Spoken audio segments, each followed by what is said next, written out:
Bienvenidos a otro miércoles de terror, TikTokers. Hoy os traemos la adaptación de un nuevo creepypasta, la leyenda de una espeluznante y misteriosa criatura que tiene relación con uno de vuestros videojuegos favoritos. Pero esta historia comienza mucho tiempo atrás, antes de que las videoconsolas invadieran los hogares.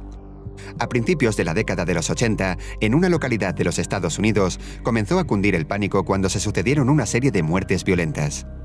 Las víctimas habían sido torturadas y asesinadas de manera brutal, y el responsable siempre dejaba escritas con sangre en la pared las iniciales TD. Más allá de esto, la policía no tenía ninguna pista. La matanza más brutal tuvo lugar en un hogar donde 6 personas murieron y solo una sobrevivió, con heridas de gravedad. Su testimonio fue escalofriante. Afirmó haber sido atacado por un pequeño oso de peluche cubierto de sangre, con una sonrisa macabra llena de colmillos y de cuyos ojos brotaban llamas. Sobre su cabeza tenía una especie de antena con una piedra roja y actuaba como loco, dando saltos de un lado a otro. La policía descartó su testimonio y fue ingresado en un sanatorio mental.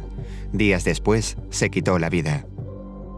Por la ciudad comenzó a correr el rumor de que el responsable de los crímenes no era un psicópata, sino un ente demoníaco, y todo el mundo se encerraba en su casa en cuanto se ponía el sol.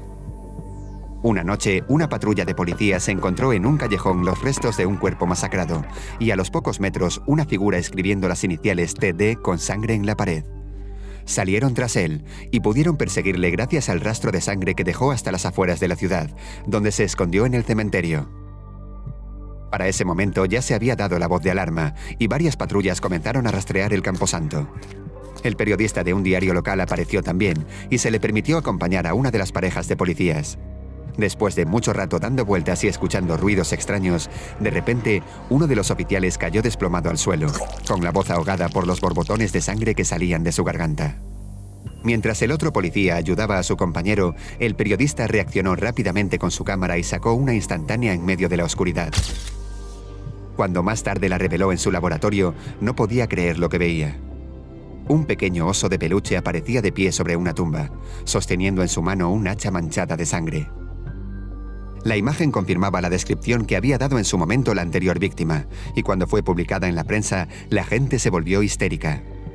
Ya no bastaba con cerrar puertas y ventanas, se usaban rosarios, incienso, agua bendita y cualquier objeto religioso que valiese para protegerse de aquel ser demoníaco. Acudieron en masa a preguntarle al párroco qué podían hacer ante semejante amenaza, y este contestó que la única salvación era la fe. Se convocó una vigilia de rezos y plegarias que duró ininterrumpidamente varios días. La gente se volcó para pedir ayuda a los cielos y debilitar así el poder del monstruo. De repente, una noche, la criatura se apareció, de rodillas ante el sacerdote. La sangre y las llamas brotaban de sus ojos con más fuerza que nunca, y sus gritos desesperados intentaban acallar los rezos de la gente. El cura juntó la valentía necesaria para plantarse frente a él, pronunció unos versos y le roció con agua bendita, momento en el que el monstruo soltó un alarido de dolor y explotó como una gran burbuja de sangre, empapando a todos los presentes. Por fin, la maldición había terminado. Todo volvió a la normalidad y la gente intentó olvidar aquella macabra experiencia. Hasta mucho tiempo después, a finales de los 90, cuando Sega lanzó para su consola Saturn una nueva entrega de su saga estrella, el Sonic R. Se trataba de un revolucionario juego de carreras en 3 dimensiones, que incluía un par de personajes secretos que se podían desbloquear como recompensas.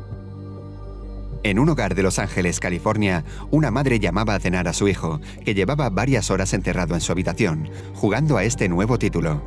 Tras varios intentos sin respuesta, subió dispuesta a regañarle, pero lo que encontró le dejó desencajada. Su hijo yacía tendido en el suelo con los labios azules, espuma en la boca y las pupilas dilatadas. La consola estaba encendida y no paraba de sonar en bucle una de las canciones del juego, Can You Feel the Sunshine, con un tono alegre que le daba a todo aquello una atmósfera bizarra. Se dictaminó que el chico había muerto por un ataque de epilepsia a causa de jugar demasiadas horas seguidas, lo que no dejaba de ser extraño porque no tenía ningún antecedente familiar de esta enfermedad. Tras el funeral, la familia regaló todos sus juguetes y pertenencias. La videoconsola fue a parar a su mejor amigo, que ya en casa la conectó y comprobó que justo antes de morir, el chico había desbloqueado un nuevo personaje. Se llamaba Tails Doll, la versión oscura de uno de los protagonistas del juego, que tenía aspecto de muñeco de peluche y una antena con una luz roja en la cabeza. Este hecho se dio a conocer por los foros de Internet y empezó a correr el rumor de que el sanguinario TD había vuelto a la acción, a través del macabro personaje del videojuego. Sega no tardó en reaccionar y lo hizo desaparecer de todos sus productos. Pero ya era demasiado tarde y la pesadilla volvió a hacerse realidad. Unas semanas después hubo un nuevo asesinato. Una vez más, un cadáver brutalmente torturado y una inscripción en sangre, esta vez más extensa. Decía: «Gracias por vuestro miedo y por devolverme a la vida. A partir de ahora no tendré cuerpo, ya no lo necesitaré, porque soy Tails Doll».